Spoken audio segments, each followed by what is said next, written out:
If you're pitching to corporates or high profile clients and you're struggling to get in front of the decision maker consistently, then this video is for you.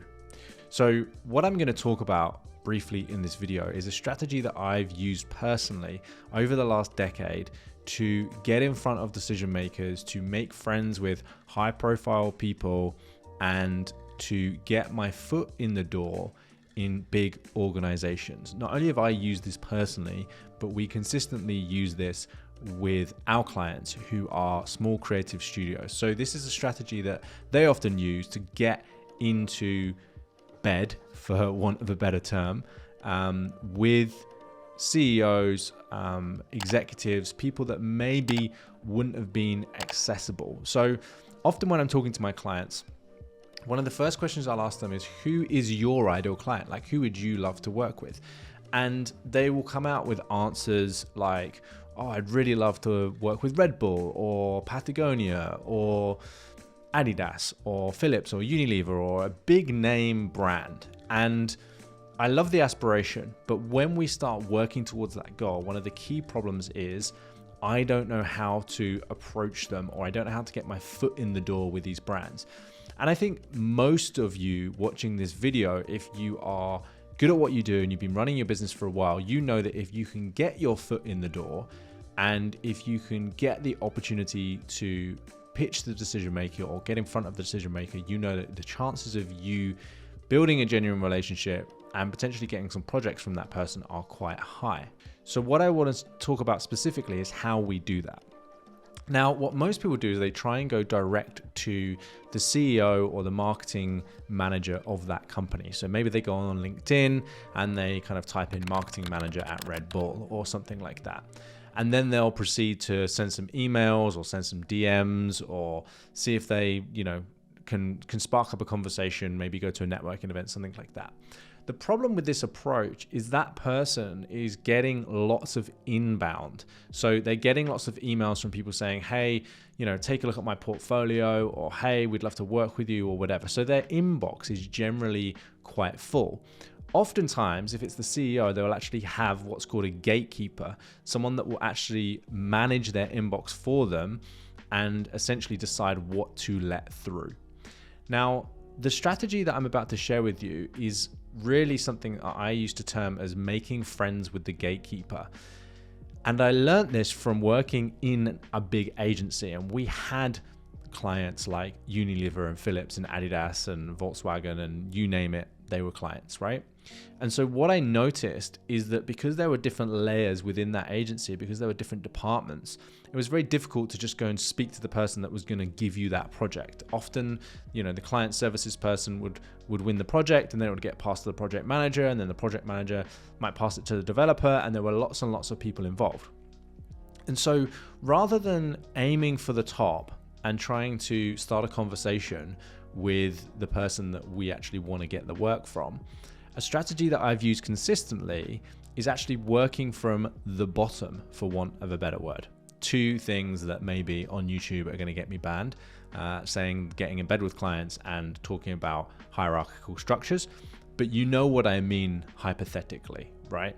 So what's interesting is that there's going to be people who work for that business where their inbox aren't full of messages. Now, they might be full of messages from recruiters or something like that, but they're not going to be full of messages from people who are trying to get projects because they don't think that this person can help them. So when I was working for that big agency, that big marketing and advertising agency that had all those different layers, that had all these huge clients, I was a junior at the time. And so I was working within the creative team.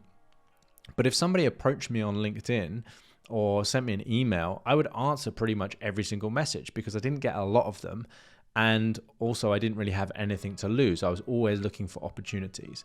And so the idea here is if you're a small agency trying to pitch to a big corporate, you actually want to find someone a little bit lower down the kind of metaphorical ladder who's not going to be getting bombarded with sales pitches and emails and things on a daily basis.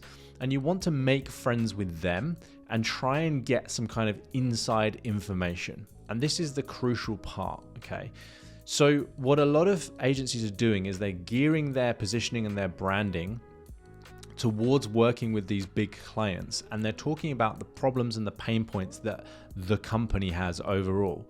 So maybe it's like sales churn or lead time, or your brand isn't quite speaking to your target audience, or your social media presence isn't very strong. And that's fine, but you kind of just sound like everybody else. So an approach that I have used and that we've used with our clients is to talk about the frustrations and the pain points of these people who are more easily accessible. Okay. And so what we want to do is get on their level, get on their page, and actually make friends with them and try and help them. And we can actually do this in several areas. So we might do this in several different departments, or do this in several different tiers, and connect with those people and get to know them, build genuine relationships with them, and then find out from the inside, what are the frustrations, the fears, the desires, the pain points? What are the things that annoy them on a daily basis? What are the things that they wish were different within the company? And if we think we can help with some of those things, and if we see an opportunity, and it could be as simple as introducing them to somebody, or sharing a process with them, or helping them write a better brief, just anything like that. If we can see an opportunity to do that, then we help them. And once you get on the side of a few of these people, it's much easier for them to then go to their manager who they have a relationship with, which might be the marketing director or the brand director or somebody like that, and say, hey, do you know what? I was talking to Matt and he's really helped me with X, Y, and Z. I think we should get him in to do insert the blank. And that's often where some of my biggest opportunities have come from. I've genuinely added value and built relationships with people inside organizations, been really, really helpful, and really got to the point where they've been talking to other people about me. And so by the time I've come in to talk to somebody higher up in that decision tree, they say to me, Matt, we've heard lots of great things about you. And the reason for that is because I've been so helpful to everybody that surrounds that person that I'm actually trying to get in contact with. Now, I will just say as a caveat, from an objective point of view, this can seem quite calculated and can seem, maybe like a little bit of a kind of underhanded strategy. But the difference is intention, and that's everything with sales and marketing. It's like, what is your intention here? Are you trying to make friends with this person to get you to that person? Or are you actually trying to be genuinely helpful because you like this person, you like this brand, you want to help them succeed? And so if your intention is pure and your intention is right, then people will pick up on that. If your intention is just to make friends and then drop that person to get to the next person, then they will feel that as well.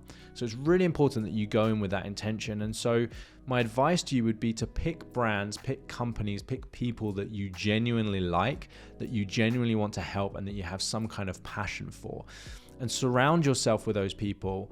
Go to networking events where they're networking, reach out to them on LinkedIn, make friends with them, and actually deliver value and demonstrate value. The more people within an organization you do that for, the more chance you're going to have to actually get in front of that decision maker and do it in a really powerful way, which will actually mean that a lot of the times you won't be up against other agencies pitching for that work. So instead of waiting for that work to go out to tender, you're actually coming from the inside and you're solving a problem that they maybe didn't even know they needed to fix. And that is the most powerful place that you can position yourself as an agency owner. And I'll tell you a really quick story and a quick example of this just before I wrap up, so you can see how it works in the real world. So I worked for a big finance company. Wouldn't be my passion now, but at that time, our small agency was trying to get more finance and corporate clients, because one of the people in our team had a background in finance, and so we knew we could offer a lot of value. And so we were working for this company, but kind of as a contract that we had got through another agency. And so my lead there was a project manager, and somebody we were kind of directly getting that work through. And what I did is I kind of went above and beyond, and I found out kind of who was in their circle. I found out other challenges and things that they had. And basically what I did is I offered my time and I offered some of our team's resources to help them fix other problems free of charge. Okay. And so the caveat was that we were already getting paid to work with them. So I wasn't just going and doing work for free, but I started helping these people, and to the point where they went, wow, this is so valuable. How can you help us more? And the reason this was great was because I wasn't going against the contract that I already had with that third party who had introduced me originally, because it was a different type of work. It was a different scope of work. It was more strategy based. And we got to go directly to the marketing manager and someone quite high up in that organization. But it only came about because I was genuinely trying to help people. And I didn't need to do that. I could have just taken the brief, could have gone away, done the work, and just delivered it, and they would have been happy. But instead, I was actually building a genuine relationship with that person. And I was regularly asking them, what else? What else do you need help with? So like, yeah, we've totally got that. We've contracted that. What else is going on right now? What else frustrates you? And this is a whole different video about the type of questions you can ask and the quality of questions. But it's really important that you're continually looking for ways to add value and demonstrate value. So just to summarize this video, the quickest way to win high value clients at big organizations is to make friends with people lower down the metaphorical chain and deliver value, become so helpful and so likable that everybody talks about you. Now, I will caveat, this is not a short-term strategy. This is not something that all of a sudden overnight is going to bring in hundreds of thousands of pounds. But if you do this consistently and you do this with the right intention, it can literally transform your business. So make friends with the gatekeeper. Go and have conversations and deliver value to those people who are slightly lower down in the organization, who are not going to get bombarded with inbound, and see how your relationships and your ability to win those kind of clients transforms. If you found this video valuable, please hit that subscribe button and let me know if you have any questions or thoughts in the comments. My name is Matt Essam. Until next time, see you soon.